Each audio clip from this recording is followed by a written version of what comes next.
For the first time Ever. welcome to Transference. My name's Greg, My name's Steven. and we are Transference. Oh. We are Transference. We're both counseling graduate students, so we thought the name would be fitting. Yeah. Because you're not going to be getting bias-free music reviews here. Bias heavy. It's going to be so bias heavy. My opinion. It's going to be our opinions and our opinions only. So don't expect to get an objective music review from us. But this is the first episode in our series. We're going to be reviewing a number of albums together. But our first album is Being Funny in a Foreign Language by the one and only 1975. 1975 is one of my favorite bands, if not my favorite band. They're they're my number one Spotify Wrapped artist, so I am definitely biased for this album review. You actually kind of introduced me to them a little more. Like cool. I'd heard like Picture Your Body with somebody else or whatever. Like that's somebody else's good song. Yeah, that's the one song that like really stuck with me from them. But like after listening to this album, I might listen to some more. I will be happy to recommend more good ones for you. But we're gonna be reviewing their most recent album. We're gonna kind of just talk about some overall views on the album. We'll break down each track, give you guys our rating, and then get out of here. Peace. So, first, general thoughts on the album, Steven. General thoughts. I think it was a good album. Definitely, I feel like there were a lot of themes of growing up, memory, just love. We talked about this the first time. It was just a lot. But we'll talk about it. Yeah, of course. But no, I liked it a lot. Definitely some songs that really stuck out as the top ones, and some other ones just kind of fell behind. But of course. I agree. I feel like with any album, and especially this album, there's going to be those harder hitters that are like, this is an amazing song. And other ones you're like, it's a little forgettable. Yep. But for the most part, I feel like this is a pretty good, complete album. I think it's pretty complete. I feel like there's nothing more I really wanted from it. Yep. Let me see what else I wrote. For sure. Anything else I wrote down about this album? Yeah, I think there was some incredible writing from Maddie and George. I'm pretty sure Maddie and George both kind of write all the music for their albums, and their writing is at its peak, in my opinion, on this record. There are some points with some lulls, like we had said. There's tracks that are like really memorable, and there's other tracks that are not so much. But it's a good project overall. Yeah. It's a good project. It definitely, good record. Like you said, it's very self-contained. It's something. It's something. It's something that's good. Yes, in and of itself. I agree. Yeah, I agree. And it's too bad that we don't have the record here. So we'll maybe in post we'll throw the record. That's a good idea. I was gonna buy it, but you gotta figure it out. All right, let's get into the tracks. Let's talk a little bit about each track. So we're starting off with the self-titled opening track, The 1975. All right, what are your thoughts, Steven? I'm sorry if you're 17. Sorry if you're living in your 17. Sorry if you're living in your 17. In your 17. Yeah, I think it was a good track. The message of, being 17 in the world today does sound like a pretty, good apology. I'll read you what I wrote for it. Please do. I said, it's an apology for the separation between ages, the growing up process being transformorphic, and that you can't remember everything.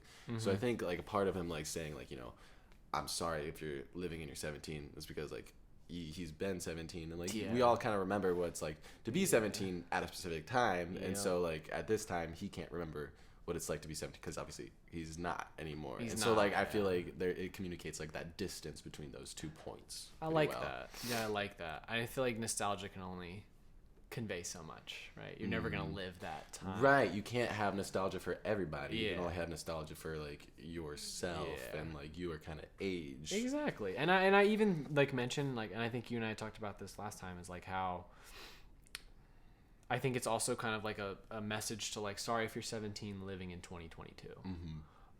And that's like a kind of a pervasive theme, I think, in this album. Like, really talks about the times. It brings up social issues. They tie what's going on in the world and society into this album. And like, yeah, I feel like he really means like, I'm sorry if you're living and you're 17 in 2022. Because like, would you want to be growing up in the world we live in? I'm not so sure. And we're still growing up in this world. Yeah. So like, at the end of the day, it's a change from their usual opening, because they usually had the like, you know, go down, and it's like they had that for every album pretty much. I think they might have had one where I think Greta. They don't say that at all in the whole album. I don't think. Well, they like they would do the same opening for every record. Okay. And they changed it this time. Which I wasn't sure how I felt about it, but I love the strings. It's tight. It's repetitive. But there's a build up in this song that like never pays off. And I mentioned this to you, like I wanted more of a crescendo, I guess, from this first track. Yeah. But it makes sense. It's like the starting song. I guess you don't want to like build everything up in the beginning, right? But yeah, that's whenever I heard that "Sorry If You're Living in Your 17" part repeat, I was like, okay, I like this song has meaning. But then there's like the 20s part where it's like well, that's more relatable. Exactly, for us, yeah.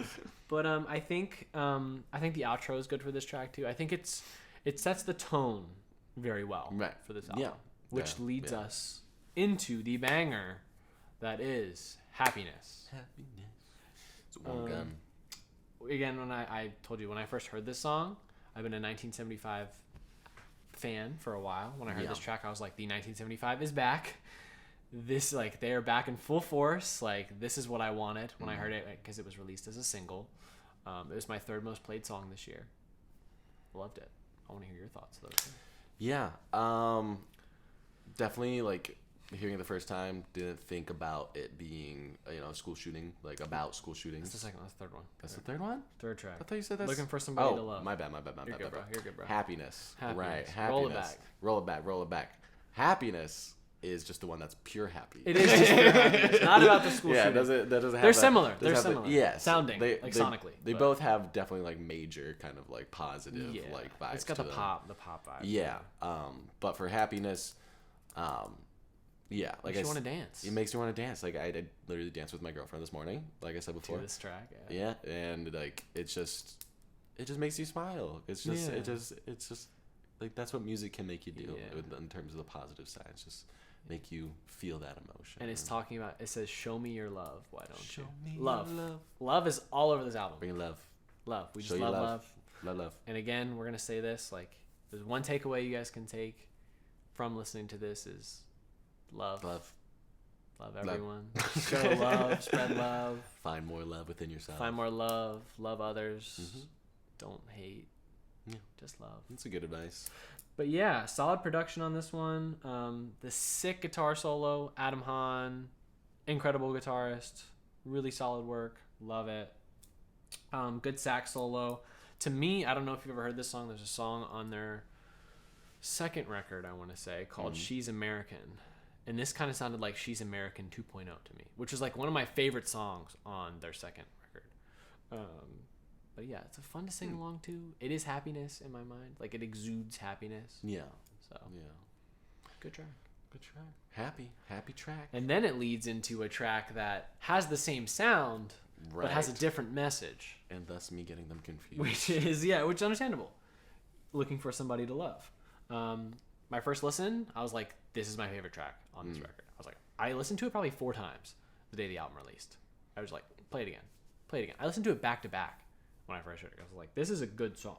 And I watched the live performance too, and I was like, damn, this is a good track. Like you, I don't really listen to lyrics as much, I feel like, when I first listen to a song. Yeah. I just try to get sound down. Yeah, I feel it. You gotta feel it out. Yeah. And then I'm like, now I can focus on the lyrics. And I was like, whoa. So I want to hear your thoughts. Yeah. Let's see what I wrote. I said that, like, it's an 80s style anthem. Yeah. With, like, the stuttering synths that pulse through, along with, like, industrial foley, and, like, I described it as trash can stadium drums, where it's just like there's like a whole bunch of reverb, and then I guess it's saxophone. Like I thought I heard it as like trumpet, but I think it definitely was saxophone. And I really just like the saxophone throughout the entirety of great. this one. But I do like just like the kind of reminds me of Phil Collins kind of drums, like but just more more. It's like it's got a good kinda, backbeat. driving to it, yeah. The production on this thing's tight. Again, I let me see what else I wrote. I mean, I think that there's really good production. I think it's like when you think of like a nice, like a good pop song, like a good pop banger.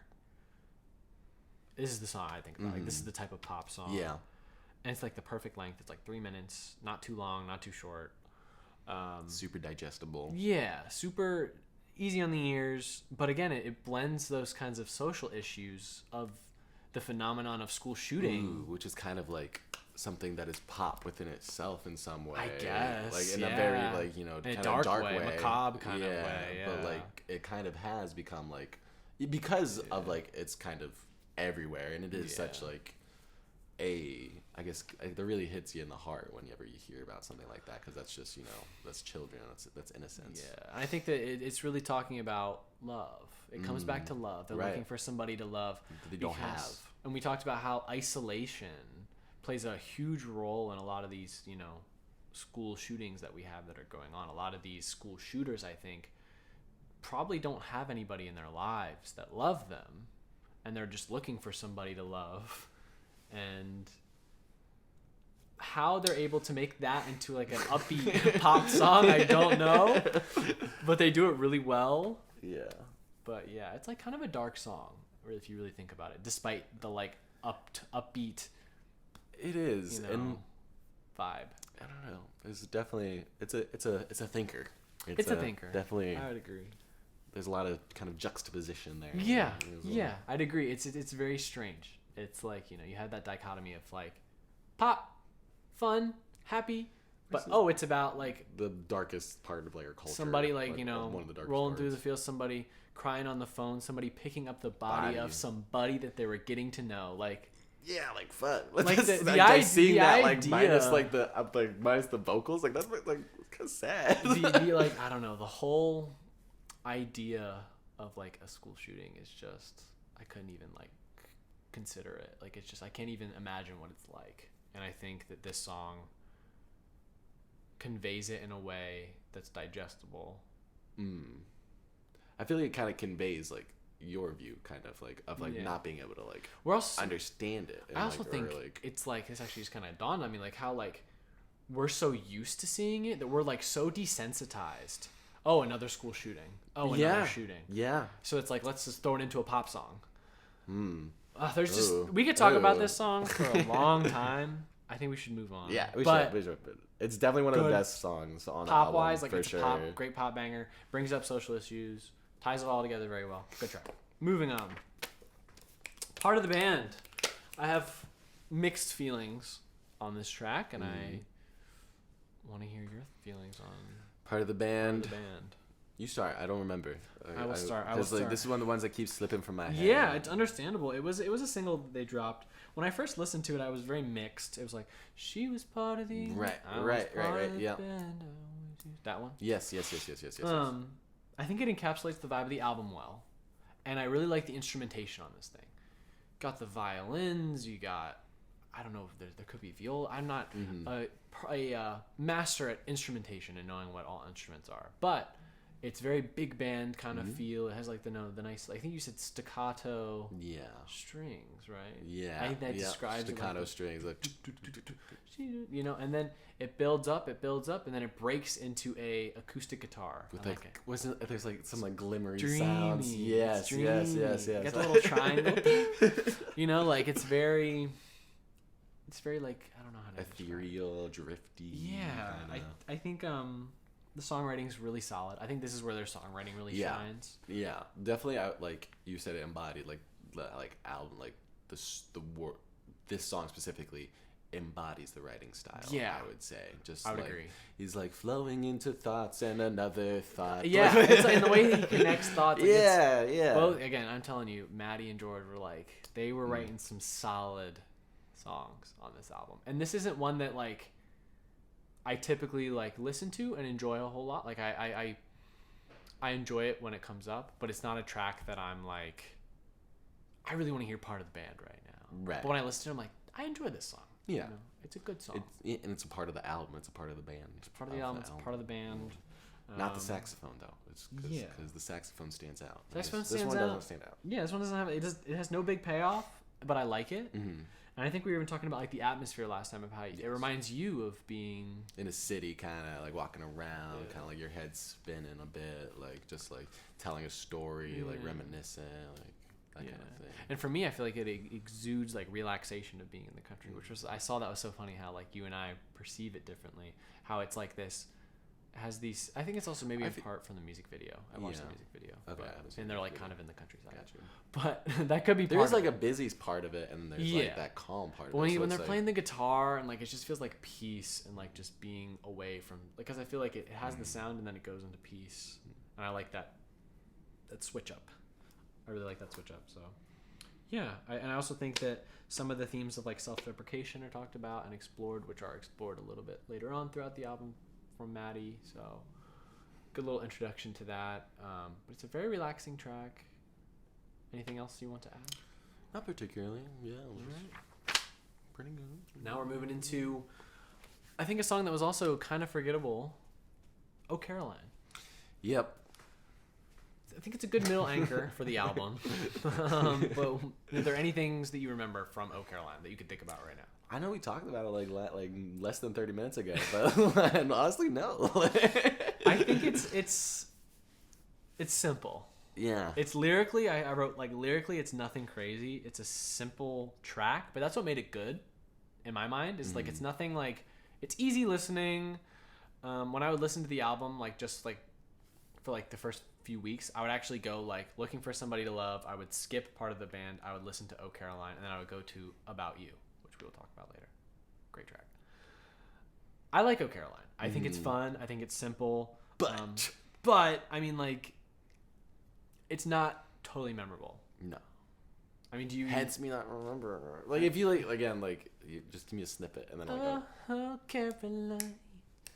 Yeah, see, I just mix it up with like some of the other, like, you do this and like I'm hearing like the other songs that like in the album that like I feel like give me that same like that funky vibe, but like give it to me like a little better, you know. It's funny because like I feel like the upbeat songs flow really well together on this album, and then like the slower songs also flow really well together. Yeah. Like how like the 1975 and Part of the Band like are like very similar, and this track is like very similar to like I'm in Love with You, which is the next track. Yeah. But the guitar on this, I mean, Adam Hahn, I'm gonna talk about the guy a lot. Love his guitar playing. I think he smacks it on this. I love that punchy single coil Strat type sound. I love that sound. That's mostly what I mess around with as a guitarist. It's like it's not gonna offend you. I don't know what the word I'm looking for is, but you know what I mean. Like, you know how some songs like it's not. It's just simple. It's just a simple, easy track that's like not gonna offend anyone. It's just there. Right. It's not gritty. It's not like it's like it's good not pop pushing it. It's like a pop song. Yeah. You know, good pop, a little funky, a little fun. And then it goes into I'm in love with you. Ooh, ooh, ooh. So do you have thoughts on this one? Do you remember this one? Yeah, I do. I do remember this one. I wrote for this one. I remember it's just pop. Because it's, again, like I'm in love with you is a very simple. I'm in love with you, and that's like what he says for like a lot. It's like very repetitive. Yeah, he says it a lot. I guess that's part of pop music again. Like, that's part of it's like that repetitiveness, but it is super duper catchy, and it's like. So I like the feeling, and you know, love is super crucial to bringing in that love again. I mean, this album is talking about love, and I'm in love with you, and there being connection. You know, and Maddie had said from that chicken shop date video we were talking about that you asked him what's his favorite line that he's written, and it's "I'm in love with you," which is so simple, but it's so profound. Yeah, especially when it's like felt and meant completely. Yeah, hearing somebody say like "I'm in love with you," right? I think we mentioned this last time, like how. There's nothing more profound that you can say to another human being. Yeah. Like, I'm in love with you. Like, what? Does it get much deeper than that? I don't think so. Maybe I die for you. That makes me think of, like, do you know the show Nathan For You? I have not. this guy like he like hires like actors and stuff like to do things. And, but it's like usually him like for his own means. So it's like something that they're not like expecting. And for this one, he was just happy. He's like, say I love you. People get uncomfortable, right? Yeah, and because like just seeing them like I love you. And he's like, but then he's like, again. Say it again. Okay, I love you. But like again, I feel like when you mean it, right? It's like it's so powerful. Profound. It's so special. It's like, make sure you tell the people that you love them. Mm-hmm. Is what I always say. I say I love you to all the people that I love. Because you don't want to live your life having forgotten to do exactly. That. Make sure you tell the people that you love them. Again, another good solid pop track before that kind of lull in the album over these next few tracks in my mind. I think it's very catchy. Yeah. I mean, I'm in love with you. I mean, we're both already singing it, right? But then we're talking about also how like I feel like the simplicity of it can also get lost within pop because just that is such a sentiment that's kind of driven into the ground. Like it's part of humanity. And it's just like good repetitive feel good track that's a bit forgettable. Yeah. But still good. But if it comes on, like it's like I'm gonna listen to it. I'm gonna dance. It's a good track. I'm gonna sing. Yeah. Yep. You're gonna enjoy it. It's gonna be a song that you're gonna enjoy. Absolutely. And I think that it's a good way to kind of end off that poppy part of that album and go into more of the, more of the serious songs that they have. Even though I feel like there's earlier tracks are still important and serious, but I think as we move into All I Need to Hear, it's like the tone changes. It's like I'm in love with you, and then tell me you love me. That's all I need to hear. It's kind of the same sentiment, right? But it definitely feels like it's like that's like the I don't know. I guess the peak in some way. Yeah. Of building up. Of like we're dancing, we're kind of but then kind of goes down a little bit where it's kind of more like it goes into like the longing. And that sort of thing. Which is definitely more like prevalent in this last half of the album. But yeah, All I Need to Hear is like, it's very funny because I feel like it's very similar to I'm in Love with You, but it's like, tell me you love me, that's all I need to hear. Like, it's very serious. It's very like, the fact that one's like right after that one is kind of interesting. It is interesting. And I doubt that was a coincidence. I doubt that. Yeah, there's definitely intention because it's like, well, I'm in love with you. Okay, now you say it. Tell me you love me. Yeah. I mean, when I first heard it, I was very meh on this track. Yeah. Because I think it was released as a single. I could be wrong. I'm going to revisit this track because I do think that, like, it's a song that will be deepened and more meaningful if you share it with somebody that you love. Yeah. And I think if you have, like, a moment with it and then you have that memory with that person, then it's going to stick around. Yeah. But otherwise, I think it's, it's a good song. Yeah. Which one was that one called? All I Need to Hear. Yeah, I said a simple song about wanting to have another tell you that you're loved and taken care of. Yeah, I feel like that this like beautifully puts it. Like we don't. People just want to be told that they're loved. They want to, I mean, it gets back to looking for somebody to love. I mean, how many times do they say love on this album? At least 100. At least 100. Yeah. But I do really like this song. Yeah. I just don't find myself being like, I want to listen to All I Need to Hear right now. I want to listen to this track. If it comes on, I'm like, oh, I like this track. I'll listen to it. It'll like help. It makes me feel, calm. Yeah. But again, I feel like, it's a good slow dance song. Yeah. It's just a good album in general just to put on. Yeah. It's good. I mean, we could like thinking about this album. I feel like it's a good one to just kind of have on. Yeah. And just play and just do whatever you're doing. And just, It could be ambient, or you could like sit down and like listen to it and really get into more it. Enjoyable that way. But All I Need to Hear, again, pretty inoffensive was the word I was looking for on the other one. Inoffensive. I think it's another inoffensive track. Good way to describe it. Tell me you love me, that's all I need to hear. I mean, again, like I said, good slow dance song. The person you love, just holding them. I think that'll make it more special. Absolutely. Go find somebody you love. Go hold them. Find somebody you love. Hold them. Give them a kiss. Which goes into Wintering, though, which is my favorite of this like lull is Wintering. I think that it shines the most out of the three. So what do you think about Wintering? I like the images in Wintering. I think it definitely captures the emotion and just kind of like every time you come home for Christmas, it's Yeah. like everyone's grown, things are a bit different if you've been away for a while, and it's just, you know, you're a bit more seasoned, hopefully, like having like grown from your experiences, and I don't know, it's a good song, and like I think this one definitely has a lot of good meaning to it. I think so as well. I think it like directly reminded me of coming home for Christmas, or like seeing my family. Like I see my dad's side of the family 2 times a year, and that's what like this felt like to me. Like seeing my family and seeing how everyone's grown, and like I also think that they really like continue that motif of like touching on social issues, because they talk about Joe, how he's like 10 years old. Oh yeah. And he's like, obsessed with fat ass. This guy. I just think like, you know, Fucking Joe. and we talked about this last time about how like the ubiquity of like the internet and like technology and like being chronically online. These kids are like, with the access to porn, with the access to like seeing some of the stuff that you'll see on social media is like softcore porn for a lot of these kids. So it's like, it could also be that Joe is 10 and he likes butts, which is, you know, which is like fun. fair, but I also kind of view it as like a, like, because you know, yeah, you're being overexposed to things at an early age, and thus you might be not even hit puberty yet, and you're like, already like obsessed with ass. Like, come on. When I was 10, I was obsessed with Pokemon. Yeah, I wasn't up. obsessed with fat butts. My head was in my Game Boy. Like, you know, that's what I'm saying. Like, I don't know. I feel like the way that the internet has evolved from like, oh, like we get to play these games to like being. I feel like it puts kind of an expectation upon like sexuality as well as like other aspects of, because like humanity. Sexuality's healthy and normal, but like I don't know if it's totally normative for like a 10-year-old to be like, so what are you into, Joe? I'm into fat butt. And it's like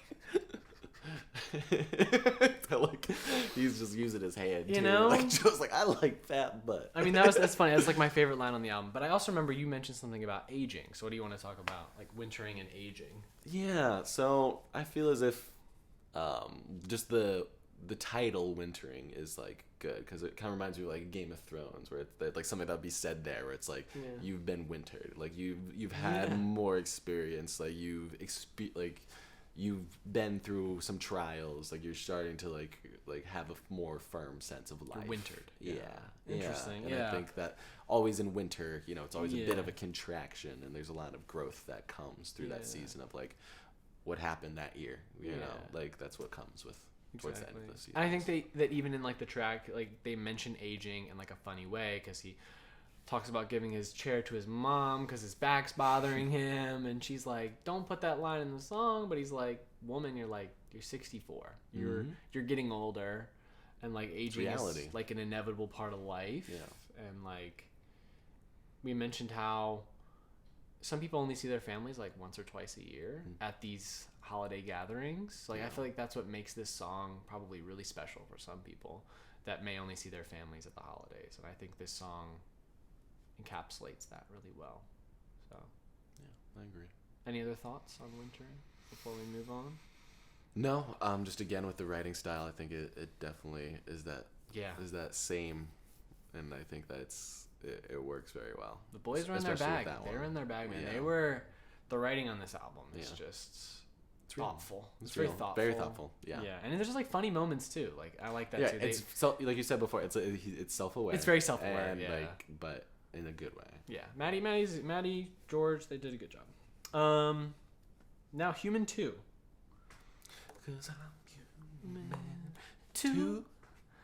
Don't you know that you're human too? But yeah, I like the lyrics and the message, but like, is there much else you can really say about this track? I mean, you actually had a good little poem.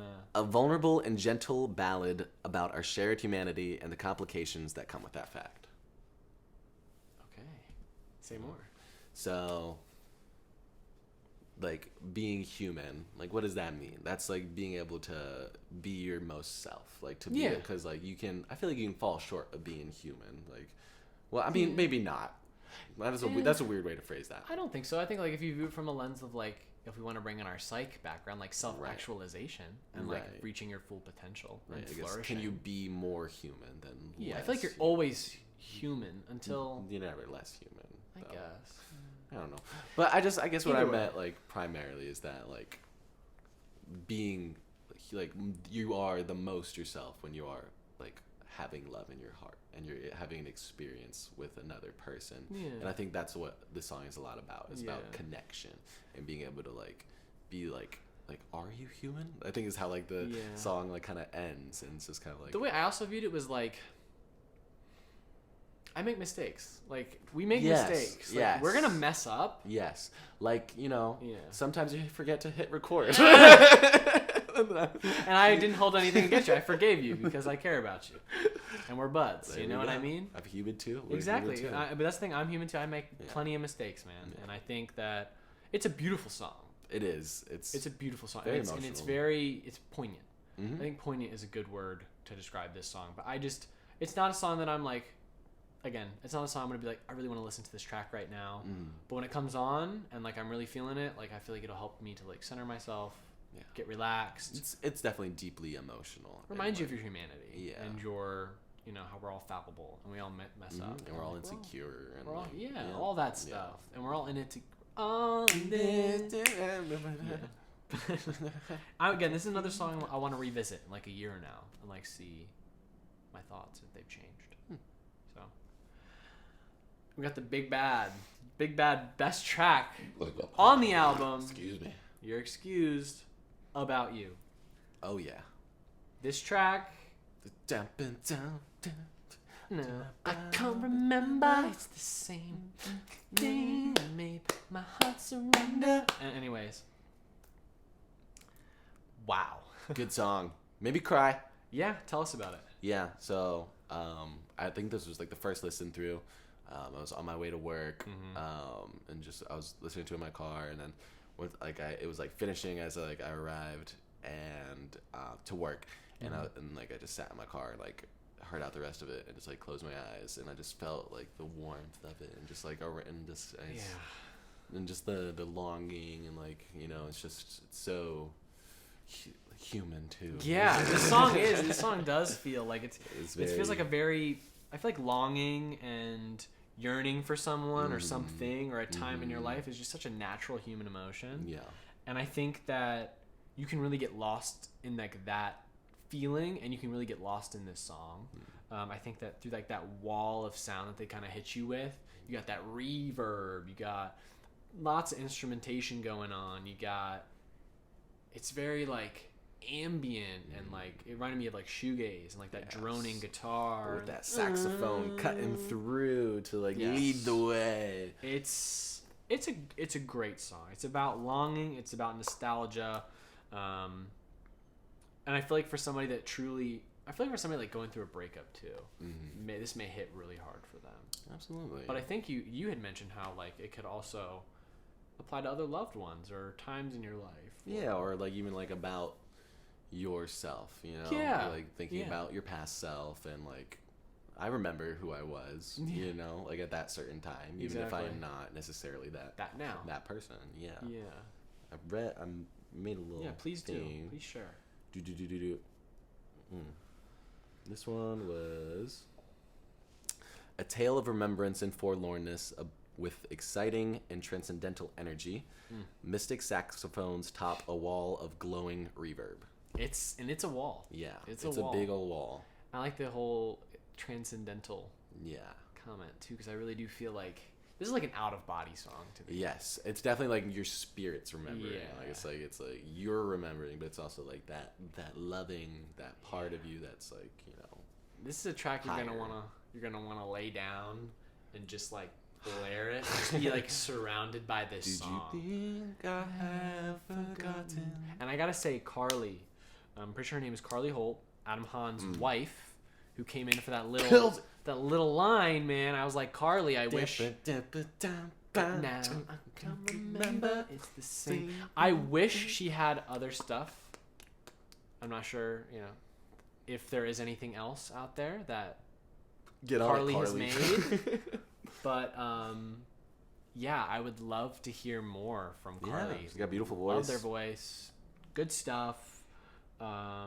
I feel like it also just like I don't know why it kind of reminds like Cyndi Lauper. I don't know if that's okay. I can see that. like just a bit like just like a chanty kind of thing. You know? Like, but I think I can see that. Yeah, I can see that. that's But like, I will say that this song for me, I think why it's most special is I feel like it touches your emotions the most. And like we had said, it'll remind you of a person. It'll bring you to a time in your life, and you may not be totally longing for that person anymore, but still like being able to think about them and remember them and be like, you know what, I do still think about you. Yeah. You know, I do still think about that time, and it's not something that I'm obsessing about, but it's just an appreciation of that deeply human experience of longing. Exactly. And our producer Kurt has decided to join us. Decided to join the pod. Kurt the Cat Cobain. Yes. But anyway, I don't think there's much else I could say about you. Best track on the album, I think, in both of our opinions. There's nothing else you could say about me. Nothing else I could say about you, the track, not you, Steve. I can tell more about you. Oh yeah, love that song. Great song. Yeah, that's a incredible. The listenability. It's funny. It was in like my top. It was like my 7th most listened to song this year, and it just released like a month ago. So I've been listening to it like that much. That's pretty impressive. So yeah, really, really love it. 10 out of 10. Great track. And then the bookend track, When We Are Together, talking about them cows while wearing cows the in a sweater. You say something about the weather that makes them lie down. Yeah. I think this song is just beautifully written. Yeah. I wrote it as gentle and lulling, and doesn't have as much fire as some of the other ones, but it's like more just like a gentle night spent by a fire. It has roast a marshmallow, something like that. Yeah, I think would you say something about temporal flame or? Yeah, it's a bit more temperate. Yeah, it's a bit more like, contained. It's like there's a lot of beauty in that track. Yeah, I don't think they went as hard with all the effects and stuff in this one. I think it was very propositive. It's just like a nice acoustic guitar, and it's about what it feels like when you're with somebody that you love. Is what I got. And that's what I wrote. What it feels like to be with the one you love. I think it's a really good bookend to this album. It's a good way to like put everything all together. It's gentle, makes you feel warm. Remember we were talking about like how love fills all those cracks. Oh yeah. It's kind of love being a paste. Love is a paste that fills the cracks of your heart. Yeah, and that's what this song feels like to me. This song feels like a nice warm song that just makes you feel, you know, when you're with somebody that you love and you listen to this song, I feel like that, you know, will even further elevate this track in my mind. But all in all, I think it's a good way to end the album. And I mean, if we had to rate this album out of 10, what do you think you'd give it, Steven?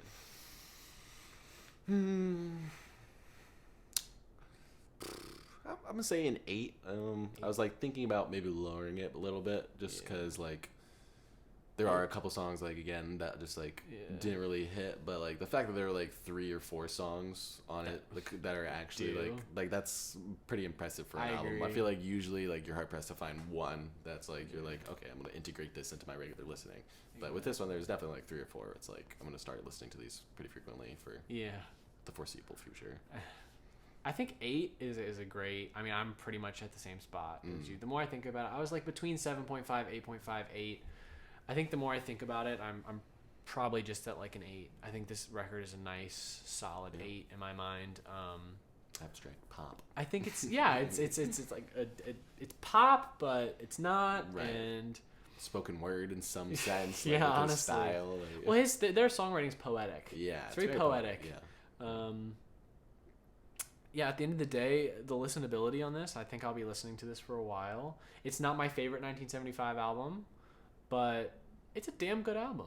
And I thoroughly enjoyed it my first listen through. I listened to it today. I thoroughly enjoyed it.